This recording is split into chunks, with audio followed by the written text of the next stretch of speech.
Hi, I'm Stephanie Jaworski of joybaking.com. Today we're going to make a New York style cheesecake, and this is what it looks like. This cheesecake has 3 layers. On the bottom we have a graham cracker crust. The next our cheesecake filling that is wonderfully rich and creamy smooth. And then on top I like to put a layer of lightly sweetened sour cream. So the first thing that you will need to do is to preheat your oven to 350 degrees Fahrenheit, which is 180 degrees Celsius. And then you will need a 9-inch, which is 23 centimeter springform pan. And as you can see here, my springform pan, 2 pieces. Let's put that in there. My springform pan has sides that are about 3 inches deep, which is about 7.5 centimeters. Now, you can just spray the inside of your pan with one of those non-stick sprays, or I'm just going to butter it. Got some melted butter here, and just use a pastry brush. Okay, that's good. And then I like to put my pan inside of a baking sheet, and that way, 1, it's just easier to transport and put it into the oven, and 2, just in case your pan leaks a bit, it'll go on the baking sheet and not on the bottom of your oven that you have to clean. So now, graham cracker crust. You will need 2 cups, which is 200 grams of either graham cracker crumbs, or you can use crushed digestive biscuits. If you're using the graham crackers, you can buy graham cracker crumbs, but I actually find, I don't know, maybe it's just me, but I find they taste better if I take the graham crackers and crush them. Now, you could go to the joybaking.com website or our YouTube channel, and actually I have a recipe and a video on how to make graham crackers if you want to do that. But I'm just using, these ones are the commercial made. Now, for 2 cups, 200 grams, you will need 13 of these graham crackers. You can crush them in a food processor, which I'm going to do today, or what you can do is just put them inside, I'll just show you, of a Ziploc bag. And then I just take my rolling pin, and then you can just crush them like so. And then you can just mix everything in a bowl with the melted butter. But today, I'm going to do something a little different, especially if you live outside of North America, I guess. It's kind of hard to find graham crackers. So you can use digestive biscuits and then crush them. For 200 grams, 2 cups, you will need 13.5 of these biscuits. This makes, if you've never, if you live in the States, you can find digestive biscuits a lot of times in just your local grocery store, in the international British section, or you can specialty food stores or online. And if you've never eaten them, you should try them because they're really good. So I'm going to use, for a change, I'm going to use the digestive biscuits. So I'm just going to kind of roughly break them up. And then I like to add just a little sugar, entirely optional, just 1 tablespoon, 15 grams of granulated white sugar. And I'm just going to process that until finely ground.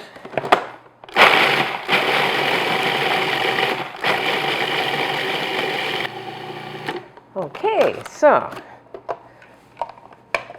now I'm going to add a 1/2 cup, 113 grams of melted butter. Now you can use either salted or unsalted here, whatever you have in the house. And if you were doing this by hand, just pour in your melted butter and just toss it with a fork or a spatula just until all of the crumbs are moistened.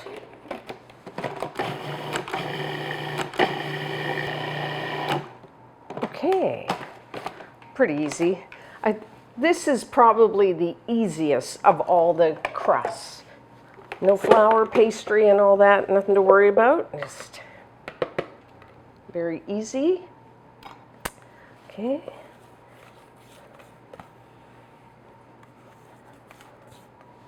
And then the crumbs. Like I said before, if you haven't ever used or tasted digestive biscuits, you should. I actually prefer making my, I guess it's not a graham cracker crust, but if I have a recipe for graham crackers and I have digestive biscuits in the house, I use it because I prefer the flavor. I know, I guess maybe I shouldn't say that, but okay, so now spread these out. And what we're going to do is kind of press the crumbs up the sides about an inch, so 2.5 centimeters.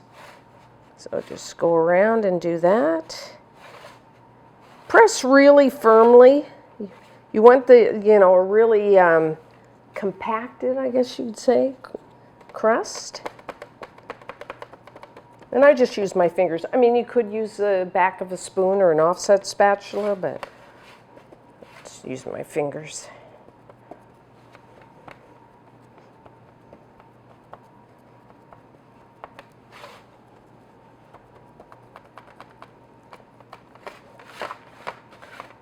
And then just take your finger and kind of press around the corners there.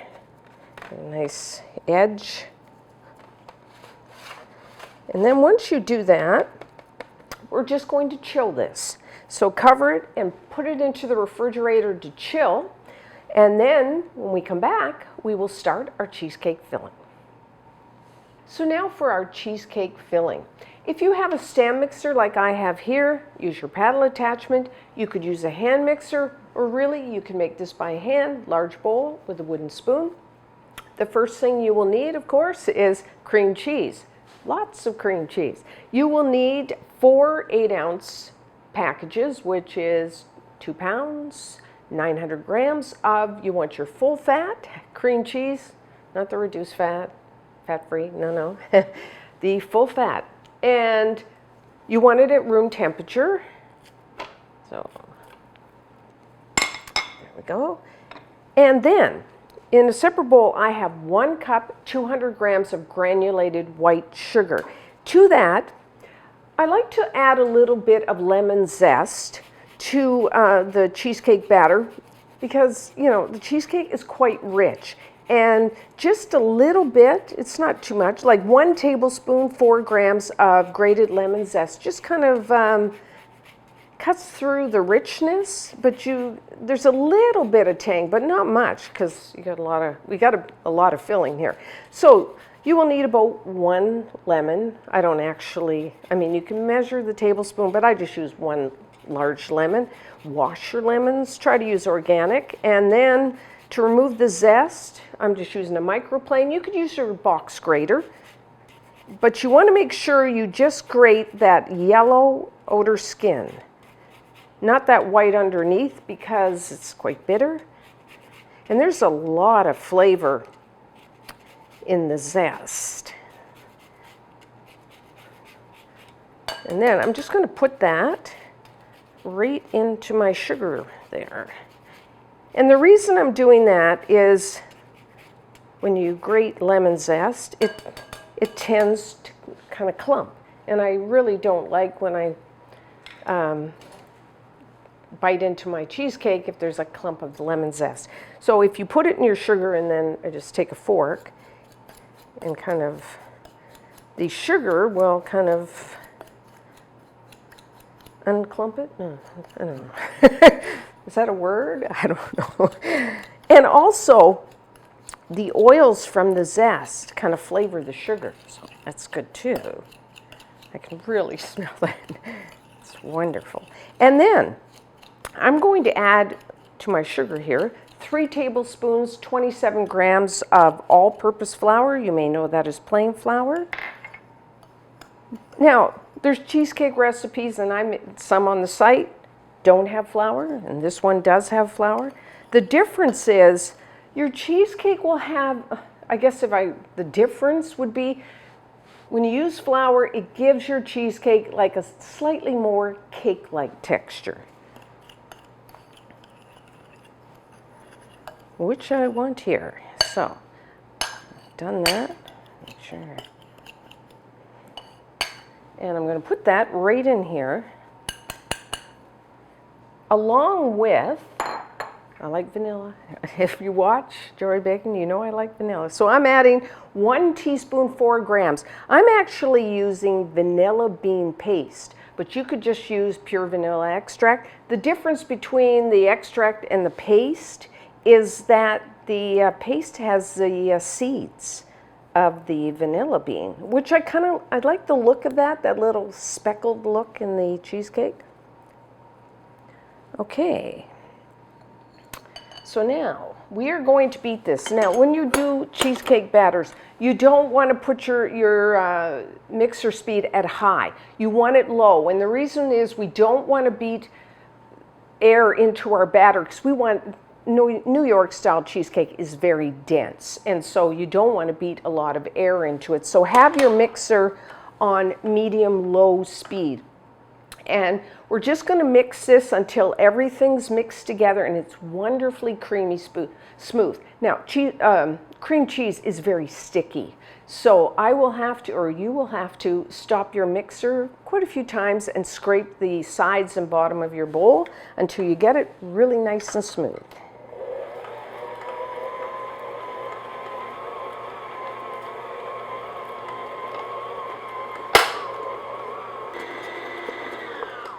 Okay, I think that's good. I think the hardest part of making a cheesecake is when you first start to beat your cream cheese, how many times you have to stop your mixer and scrape down the sides. Okay, so that looks good. So now what we're going to do is add 5 large eggs, which is 250 grams of eggs. Have your eggs at room temperature. I'm going to add 1. Beat that in, next one, next, until they're all mixed in.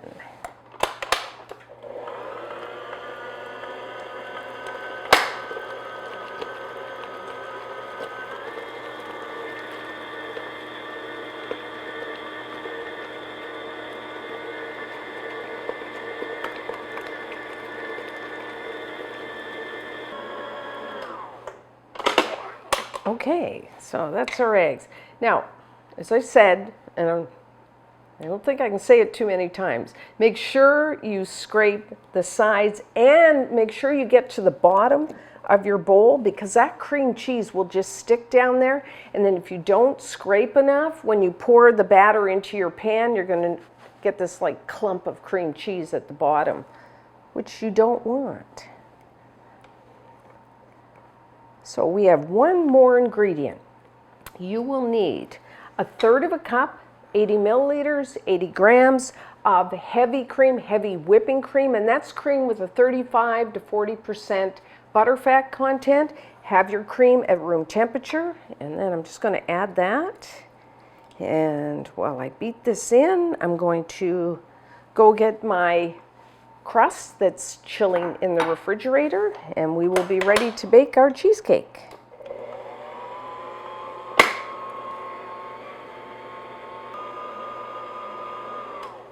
Okay, we are done. You know, a cheesecake filling is not hard to make. You know, like I said, the biggest thing is scraping down the bowl. And I'll say it again, don't have your mixer on high speed because you don't want to incorporate a lot of air because that can cause some cracking, which is kind of that dreadful thing that no one wants when they make a cheesecake. So now our crust is chilled. I'm just going to pour filling.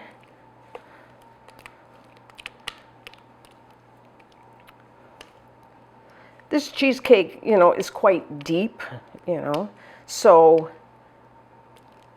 it's a 9-inch, but you will cut it into small pieces because it's so rich.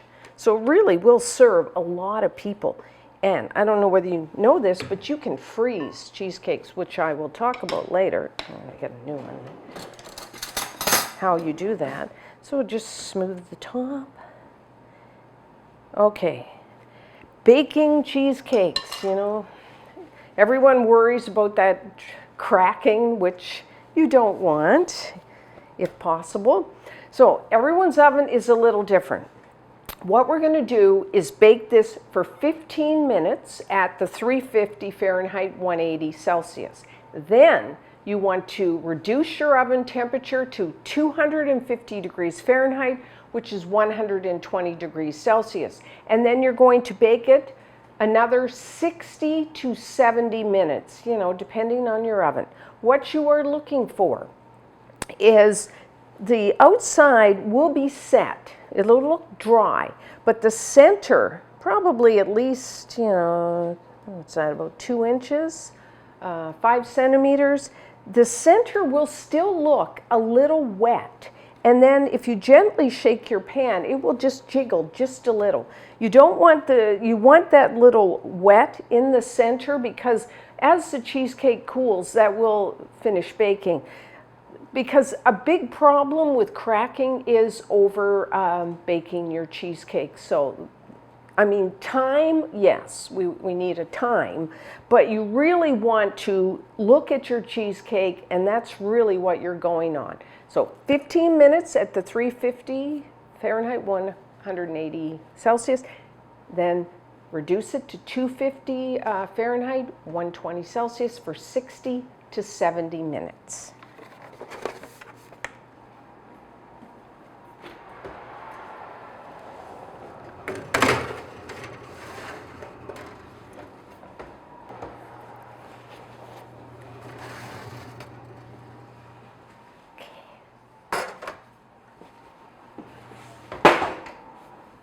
Okay, so our New York cheesecake is now done.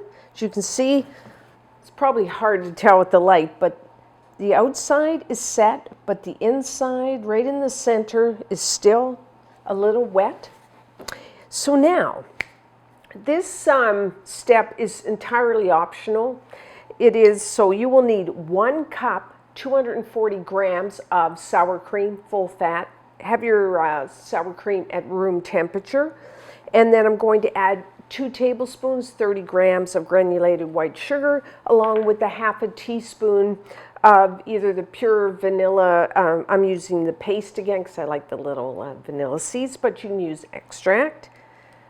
Some people have commented that they do not want to put the sour cream topping on. You don't have to, you can leave it off, but I like it.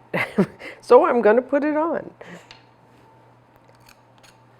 What I do is once I put the cheesecake in the oven to bake, that's when I measure out my sour cream and let it sit at room temperature to warm up, because we don't want to put cold sour cream on top of our just baked cheesecake. So leave your oven at the 250 Fahrenheit, 120 Celsius. We're going to bake this. Put this on, and then we're going to return it to the oven for about 15 minutes just to set it.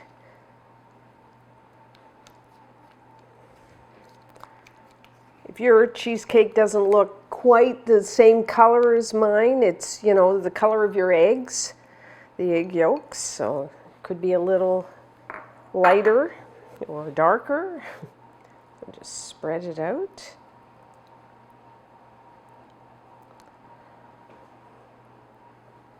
Okay. So back in the oven, 15 minutes.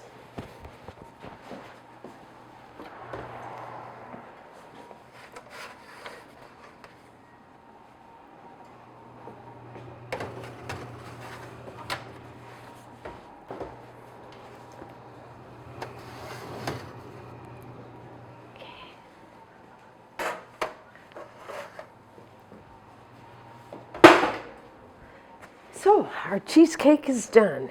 Our sour cream topping has set. So now, what you want to do as soon as it comes out of the oven is to either you can take a knife, or I've got an offset spatula, and run it around the inside edge of your pan. Because as our cheesecake cools, it will shrink. And what we don't want is it to be like, if it's sticking to the side of the pan, and it contracts, you're going to get some pulling, so then some cracking, which we don't want. So now make sure you put your baking sheet on a wire rack. So, and then run it around your offset spatula, and then let it cool down to room temperature. And that's going to take probably at least an hour, maybe longer. And then once it comes to room temperature, I run again my offset spatula, and then I just slowly release the clamp on the side, and that'll make sure that it's not sticking. And then put your cheesecake into the refrigerator. And at first, I don't like to cover it with plastic wrap. For about an hour, I like to just leave it like this to make sure it cools down, because I find if you put the plastic wrap, sometimes if it's still like a little warm, you can get some condensation, and then you get a little water on the top. I mean, it's fine, but it doesn't look as good. So what I do is let it, chill for an hour, and then I cover it.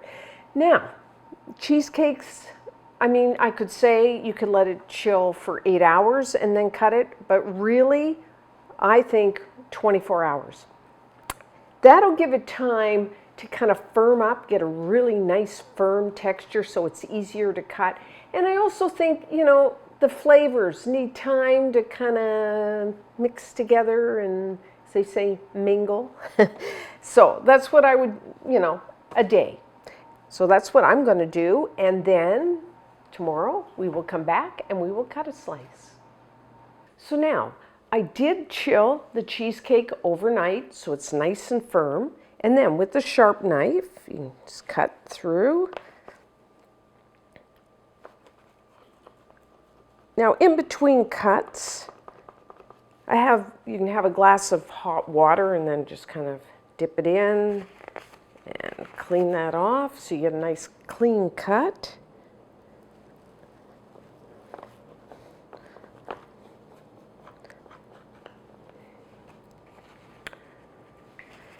This cheesecake, as I said, is quite rich. It's quite thick, so though I'll cut a fairly big slice today, but you might want to cut smaller.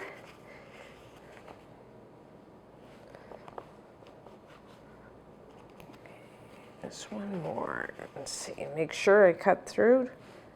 I want to make sure you get down through the crust. And then I just have a flat edge.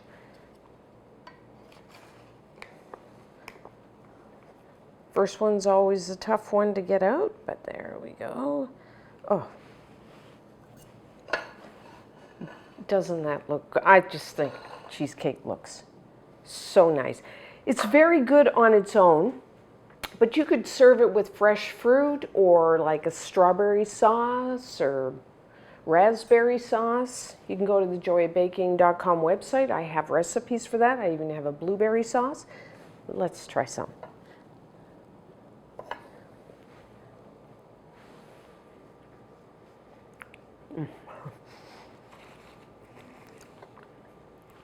That's really good. You've got the crust, a little bit of graininess to it, which offsets the really smooth and creamy and rich. I can taste like there's a little tang from the cream cheese and a little bit, just a touch of the lemon zest, which I like. And then I think that the sour cream on top, a little tartness, adds to it. It's very nice. Now, if you want to, you can freeze the cheesecake. What I like to do is chill it overnight so it gets nice and firm. And then you can use, you can cut it into slices, or, you can freeze the whole thing. But a lot of times for a family, I kind of cut it into slices and then wrap it really well in some foil, plastic wrap, put it in a bag. You could freeze it, a couple months, and then just let it defrost in the refrigerator several hours or overnight. You can store this in the refrigerator, I would say maybe 5 days. So, it lasts. You can make it. Actually, if you're making it for a party, I would at least make it, the day, maybe 2 days before. That way, the flavors, the texture gets nice and firm, and then the flavors have time to blend and soften. Really good. I mean, you got to try this one. And until next time, I'm Stephanie Jaworski of JoyBaking.com.